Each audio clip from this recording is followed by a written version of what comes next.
வணக்கம் நண்பர்களே, எல்லாம் எப்படி இருக்கிறீங்க? எல்லாம் நல்லா இருப்பீங்கன்னு நினைக்கிறேன். இன்றைக்கி நம்ம என்ன வீடியோ பார்க்க போகிறோம்னா, நைட்டு டிஃபன் என்னென்னு தான் பார்க்க போகிறோம்.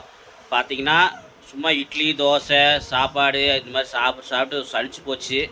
சரி, உடம்பு கொஞ்சம் உடம்பு கொஞ்சம் குறைக்கிறதுக்காக நம்ம கொஞ்சம் சேமியா கோதுமை உப்புமா அந்த மாதிரிலாம் எடுத்துக்கலான்னு தான் இன்றைக்கி நம்ம சேமியா செய்ய போகிறோம்.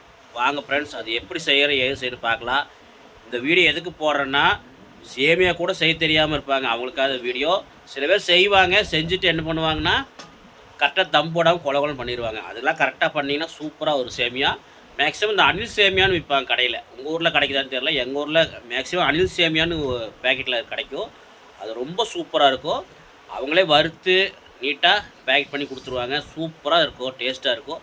அதான் நாங்கள் வாங்கி செய்வோம். அது வந்து குலையாது, அவ்வளோ சீக்கிரம் நல்லாயிருக்கும்.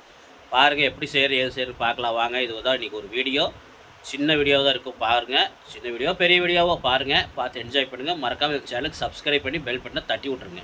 ஓகே, இந்த மாதிரி சேமியா வந்து பார்த்தீங்கன்னா பேச்சுலருக்கு ஈஸியாக செய்யலாம்.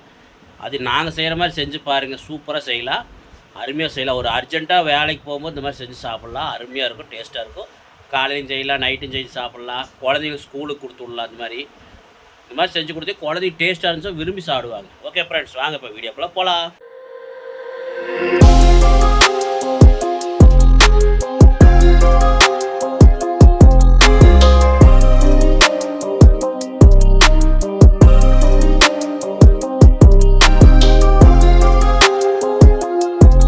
ஃப்ரெண்ட்ஸ் பார்த்தீங்கன்னா இன்றைக்கி நம்ம அணில் சேமியா தான் வாங்கி செய்யலான்னு பார்த்தா அணில் சேமியா இல்லை. அதனால் ஆரோக்கியபுரான்னு ஒரு சேமியா பாக்கெட்டு, இது நல்லாயிருக்கும்.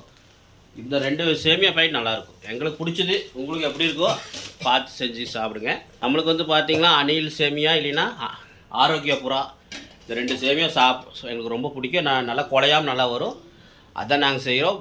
விளம்பரம் கிடையாது, ப்ரொமோஷன் கிடையாது. இது வந்து நாங்கள் வீட்டில் செய்கிறத சொல்கிறேன் உங்களுக்கு. ஓகே, வாங்க நம்ம சேமியா செய்ய ஆரம்பிக்கலாம். ஃப்ரெண்ட்ஸ் பார்த்தீங்கன்னா ஒரு வடை வச்சுக்கலாம். வடை வச்சு முதல்ல எண்ணெய் ஊற்றுறாங்க. பாருங்கள், யார் செய்கிறாங்கன்னா எங்கள் ஒய்ஃபு தான் செய்கிறாங்க. ஃப்ரெண்ட்ஸ் பார்த்தீங்கன்னா 100 ml எண்ணெய் விட்டுக்கிறாங்க. ஏன்னா எண்ணெய் வந்து கொஞ்சம் நல்லா விட்டால் தான் நல்லாயிருக்கும், சேமியாவுக்கு நல்லாயிருக்கும். 100 ml எண்ணெய் விட்டுக்குங்க. ஃப்ரெண்ட்ஸ் இப்போ இது நல்லா காயணும். எண்ணெய் காய்ஞ்சதுக்கப்புறம் நம்ம கடுகு போட்டுக்கலாம். ஃப்ரெண்ட்ஸ் இப்போ கடுகு போட்டுக்கலாம். என்றைக்குமே பாருங்கள் ஃப்ரெண்ட்ஸ், நம்ம சேமியா செய்கிறதுக்கு கடுகு வந்து நல்லா பொரியணும். பொரிஞ்சதுக்கப்புறம் தான் நம்ம மற்றதெல்லாம் போடணும். ஏன்னா கடுகு பொரியாமல் போட்டிங்கன்னா நல்லா இருக்காது. பார்த்துங்க, சில பேர் கடுகு பொரியாமல் செய்வீங்க, சில பேர் கொலை செஞ்சுருவீங்க. பேச்சுலருங்களாம் ஈஸியாக இந்த மாதிரி செஞ்சு சாப்பிடுங்க, சூப்பராக செய்யலாம், டேஸ்ட்டாக இருக்கும். கடுகு, பச்சை மிளகா, கடலப்பருப்புலாம் போட்டிங்கன்னா அருமையாக டேஸ்ட்டாக இருக்கும். பாருங்கள், இப்போ கடுகு வந்து பொரிஞ்சதுக்கப்புறம் நம்ம கடலப்பருப்பு உளுத்தம்பருப்பு போட்டுக்கலாம், டேஸ்ட்டாக இருக்கும். பார்த்தீங்களா எப்படி அழகாக பொரியுது பாருங்கள். இந்த மாதிரி நல்லா பொரிஞ்சிடணும். அதுக்கப்புறம் தான் நம்ம அந்த கடலப்பருப்பு உளுந்தப்பருப்பு இந்த மாதிரி கலந்து விற்பாங்க, கடையிலே கடை கொடுப்பாங்க, வாங்கி வச்சுக்கங்க. தாளிப்புலாம் போட்டிங்கன்னா அருமையாக இருக்கும். கடுகுலாம் பொரிஞ்சிருச்சு. இப்போ நம்ம கடலப்பருப்பு உளுந்தப்பருப்பு போட்டுக்கலாம். சும்மா ஒரு ஸ்பூன் அளவு போட்டுங்க போதும். ஒரு பேக்கெட்டுக்கு 1/2 ஸ்பூன் போட்டுங்க. நம்ம 2 பேக்கெட் செய்கிறதுனால 1 ஸ்பூன் அளவு போட்டிருக்குறேன். பார்த்தீங்கன்னா கடுகு வந்து தாளிச்சதுக்கப்புறம் கடலப்பருப்பு போட்டாச்சு. இப்போ கடலப்பருப்பு வந்து ரொம்ப வேகக்கூடாது, ஓரளவு மீடியமாக பாருங்கள், இந்த அளவு ஓரளவு வேகணும். ரொம்ப வெந்துச்சுன்னா கருன்னு பார்த்தீங்கன்னா ரொம்ப வந்து கடலப்பருப்பு வந்து தீஞ்சிடக்கூடாது. தீஞ்சுன்னு நல்லா கசுப்படிக்க ஆரம்பிச்சிடும். மீடியமாக போட்டு தாளிச்சிக்கங்க. இப்போ நம்ம 4 பெரிய வெங்காயம் போட்டுக்கலாம். இந்த மாதிரி நீளமாக போட்டுங்க, அப்போ தான் டேஸ்ட்டாக இருக்கும்.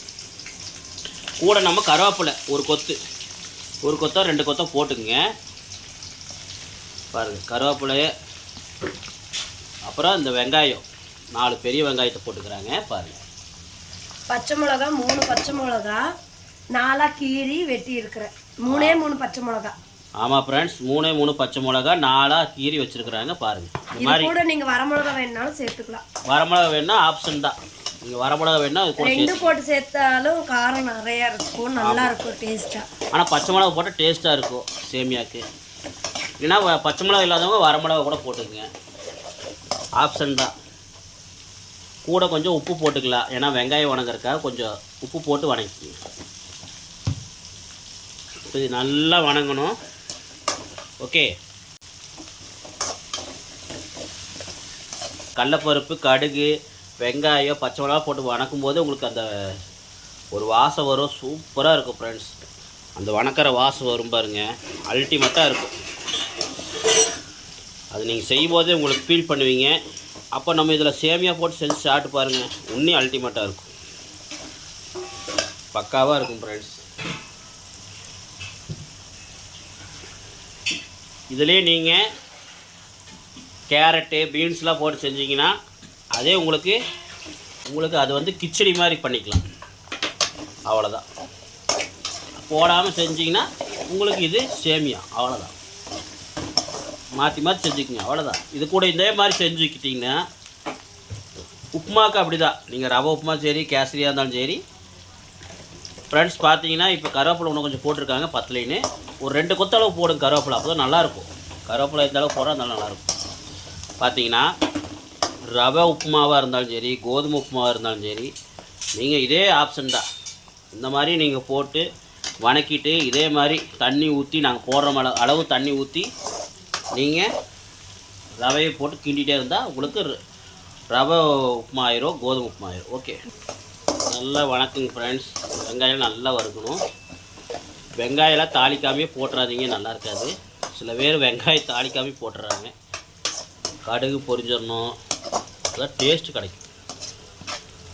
ஒரு சிலர் செய்வாங்க, ஆனால் உப்பு தக்காளி எதுவுமே இல்லாமல் சப்புன்னு செய்வாங்க, காரம் எல்லாம் கம்மியாக போட்டு.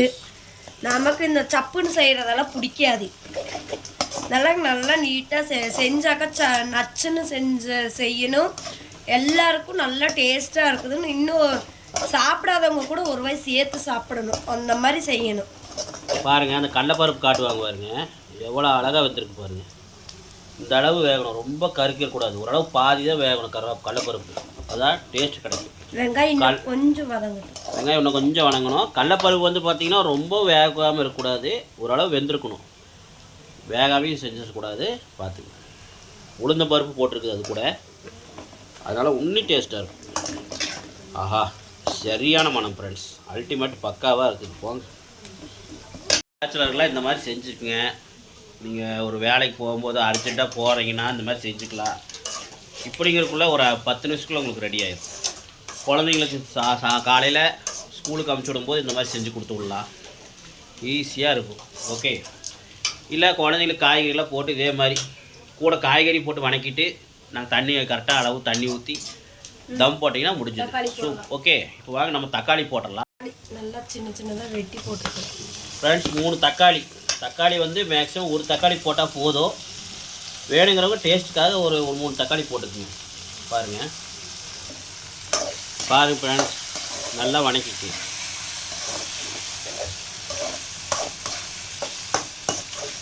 இந்த ஸ்டேஜில் இப்போ நீங்கள் உப்பு கொஞ்சம் சேர்த்துக்கோங்க. தக்காளி வணங்குறதுக்காக சேர்த்துறோம். கரெக்டான அளவு வந்து கடைசியாக சேர்த்துக்கலாம். உப்பு போட்டுக்கோங்க உங்களுக்கு தேவையான அளவு, போட்டுட்டு அப்புறமா பத்தலைனா வேணால் போட்டுக்குங்க, உங்களுக்கு தேவையான அளவு போட்டுக்குங்க. பத்தலைனா போட்டுக்குங்க. இது நல்லா வணங்கிட்ட தக்காளி வணங்கினதுக்கப்புறம் நம்ம பார்க்கலாம். ஓகே ஃப்ரெண்ட்ஸ், பாருங்கள், நம்ம எண்ணெய் 100 கிராம் ஊற்றணும்லங்க. இங்கே பாருங்கள், எண்ணெய் ஊற்றினா தான் நல்லாயிருக்கும். அப்போ தான் தக்காளியை வணங்கி எண்ணெயோடு கொஞ்சம் சாப்பிட்டா டேஸ்ட்டாக இருக்கும். எண்ணெய் கம்மியாக ஊற்றினா வரன்னு ஆயிடும். பாருங்கள், 100ங்கிறது எண்ணெய் வந்துட்டு தேவையான அளவு, உங்களுக்கு தேவையான அளவு கூட ஊற்றிக்கங்க. உங்களுக்கு தேவையான அளவு ஊற்றிக்க. நாங்கள் 100 அளவு ஊற்றிருக்கிறோம், 100 ml அளவு. எண்ணெய் இதுக்கெல்லாம் எண்ணெய் இருந்தால் தான் கொஞ்சம் நல்லா இருக்கும். சில பேர் எண்ணெய் கம்மியாக சாப்பிடுவாங்க, இன்னும் கொஞ்சம் சேர்த்து கூட சாப்பிடுவாங்க. இன்னும் வேணுன்னா ஒரு 50 கிராம் சேர்த்திக்கிங்க. 150 கிராம் கூட ஊற்றிக்கிங்க. 150 ml அளவு ஊற்றிக்கிங்க. இது தக்காளி இல்லாமல் செஞ்சால் சேமியாவே ஆகட்டும், உப்புமாவே ஆகட்டும் நல்லா இருக்காது ஃப்ரெண்ட்ஸ். ஏன்னா தக்காளி ஒன்றாவது போடுங்க, தக்காளி இல்லாமல் நல்லா இருக்காது. டேஸ்ட்டுக்கு தான் தக்காளி. இப்போ பாருங்கள், இதில் வந்து நம்ம தண்ணி ஊற்றி கரெக்டாக தண்ணி கொதித்து வரும்போது நம்ம சேமியா போடணும். அது லேட் ஆகும். அப்படி இருக்கிறதுனால சில லேட் ஆச்சுன்னா நீங்கள் இந்த மாதிரி பாருங்கள், பத்தாள் ஒரு குண்டால் சுடுதண்ணி வச்சு கொதிக்க வச்சு ஊற்றிக்கணும். அளவாக தண்ணி அது தகுந்த மாதிரி அளவுக்கு ஊற்றிக்கணும். உங்களுக்கு அந்த சேமியாவுக்கு வாங்குறீங்களேங்க அதுக்கு பின்னாடியே உங்களுக்கு போட்டிருக்கோம் எவ்வளோ டம்ளர் தண்ணின்னு. ஒரு பேக்கெட்டுக்கு எவ்வளோ டம்ளர் தண்ணின்னு அதிலே போட்டிருக்கோம். நீங்கள் அந்தளவு நீங்கள் தண்ணி வச்சு இந்த மாதிரி கொதிக்க வச்சுருங்க. இந்த மாதிரி ஊற்றி கொதிக்க வச்சிட்டிங்கன்னா டக்குன்னு எடுத்து ஊற்றி டக்குன்னு உலை காஞ்சிரும். நம்ம டக்குன்னு சேமியா போட்டு டக்குன்னு பண்ணிடலாம். ஓகே, தக்காளியை வதங்கிடுச்சு, சிம்மில் வச்சுட்டு தண்ணி நம்ம ஊற்றிக்கலாம். இப்போ தண்ணி ஊற்றிக்கலாம். தக்காளி வதங்கிடுச்சு ஃப்ரெண்ட்ஸ். பாருங்கள், பார்த்தீங்கன்னா ஒரு பேக்கெட்டுக்கு நான் 3 டம்ளர் தண்ணி ஊற்றிருக்கிறோம். 1 லிட்ரு நம்ம வந்து பார்த்தீங்கன்னா அதில் 1 லிட்டருன்னு போட்டிருக்குது சேமியா பேக்கெட்டில். ஆனால் நீங்கள் கரெக்டாக பண்ணிக்கிங்க, ஏன்னா அளவு கரெக்டாக இருக்கணும். ஃப்ரெண்ட்ஸ் பார்த்தீங்கன்னா நம்ம ஒரு 6 டம்ளர் அளவு தண்ணி ஊற்றிடுவோம் 2 பேக்கெட்டுக்கு. ஏன்னா ஒரு பேக்கெட்டுக்கு 3 டம்ளர் தண்ணி அளவு ஊற்றிக்கணும். நீங்கள் எப்படி ஊற்றுறீங்க பார்த்து ஊற்றிக்கிங்க. நாங்கள் 3 டம்ளர் தண்ணி ஒரு பேக்கெட்டுக்கு ஊற்றிருக்கிறோம். ஓகே, அப்போ 2 பேக்கெட்டுக்கு 6 டம்ளர் தண்ணி ஊற்றிருக்கிறோம். உப்பு கொஞ்சம் பத்தலை, நான் உப்பு ஆமாம், தேவையான உப்பு போட்டுக்கங்க. இப்போ வந்து பார்த்தீங்கன்னா 6 டம்ளர் தண்ணி ஊற்றணும். எக்ஸ்ட்ரா ஒரு 1/2 டம்ளர் தண்ணி ஊற்றிருக்கிறோம். ஏன்னா கொதிச்சு தண்ணியில் வந்து உங்களுக்கு வத்திரும், அப்போ கொஞ்சம் கம்மியாயிரும். அதனால் இன்னும் ஒரு 1/2 டம்ளர் தண்ணி சேர்த்து ஊற்றியாச்சு. இப்போ நல்லா தண்ணி கொதிக்கிட்டோம். நல்லா பச்சை வாசம் போகிற அளவு நல்லா கொதிச்சதுக்கப்புறம் சேமியா போட்டுக்கலாம். இந்த வெங்காயம் இதெல்லாம் வந்து பச்சை வாசம் போகும்போது அதுக்கப்புறம் நம்ம சேமியா போட்டு தம் போட்டுக்கலாம். பார்த்தீங்கன்னா நல்லா ஒரு 5 நிமிஷம் நல்லா கொதிக்க வச்சிங்கன்னா அந்த பச்சை வாசமெல்லாம் போயிடும். 5 நிமிஷம் நல்லா கொதிக்கிட்டோம் ஃப்ரெண்ட்ஸ். பார்த்தீங்கன்னா 5 நிமிஷம் ஆயிடுச்சு, நல்லா கொதிச்சிருச்சு. இப்போ நம்ம சேமியா போட்டுக்கலாம். ஆரோக்கியபுரா வறுத்த சேமியா வறுத்து வச்சுருப்பாங்க அவங்களே. பாருங்கள், சேமியா நல்லாயிருக்கும். சில பேர் அவங்க பிராண்டில் போடுவீங்க, நாங்கள் இந்த பிராண்டு போடுறோம், அவ்வளோதான். செம்மையாக இருக்கும், உதிரி உதிரியாக இருக்கும், செம்மையாக இருக்கும். நீங்கள் வந்து உடச்சி போட்டுறாதீங்க தயவுசெய்து, உடைக்காமல் போடுங்க. அப்போ தான் உங்களுக்கு நீளமாக இருக்கும். உடச்சி போட்டிங்கன்னா உங்களுக்கு பொடி பொடியாக போயிடும். பாருங்கள் ஃப்ரெண்ட்ஸ், இது வரும் ஃப்ரெண்ட்ஸ். 4 பேர் சாப்பிட்லாம், 6 பேர் கூட சாப்பிட்லாம். அளவாக சாப்பிட்றவங்க 6 பேர் சாப்பிட்லாம். நல்லா சாப்பிட்றவங்க ஒரு 4 பேர் சாப்பிட்லாம். பார்க்குறீங்க இப்படி தான் இருக்கும். வெந்ததுக்கப்புறம் பாருங்கள், நான் நிறையா ஆயிரும்.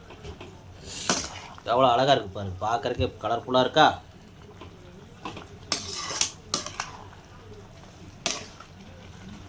என்னடா சேமியா கூட போய் செய்ய தெரியாமல் போடுறேன்னு நினைப்பீங்க. செய்ய தெரியாதவங்களாம் இருக்க மாட்டாங்க.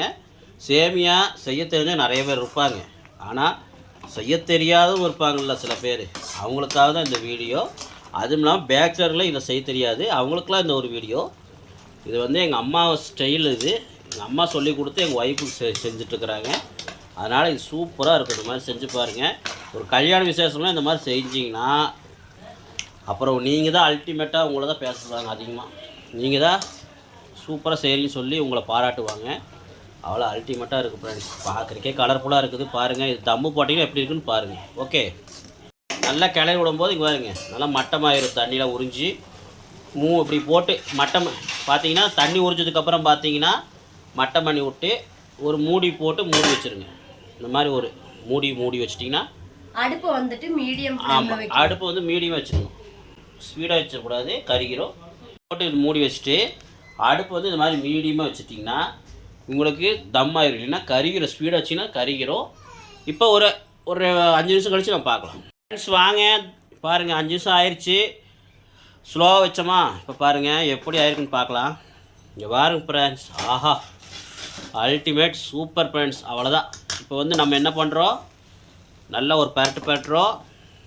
அப்புறம் அப்படியே எடுத்து பரிமாறுறோம்.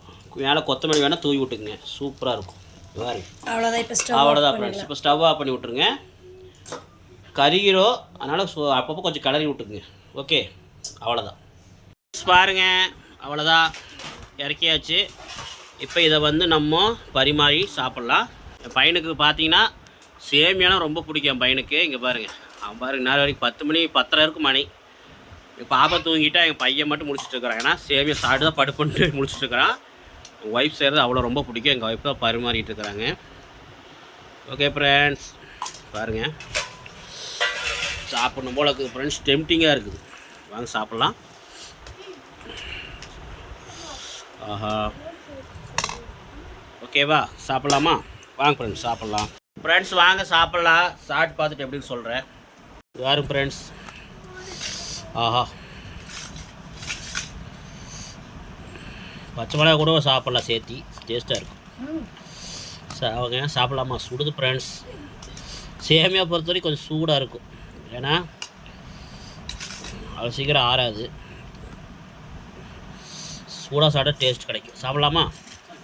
வாங்க ஃப்ரெண்ட்ஸ் சாப்பிட்லாம். பர்ஃபெக்ட், அருமை அருமையாக இருக்கு.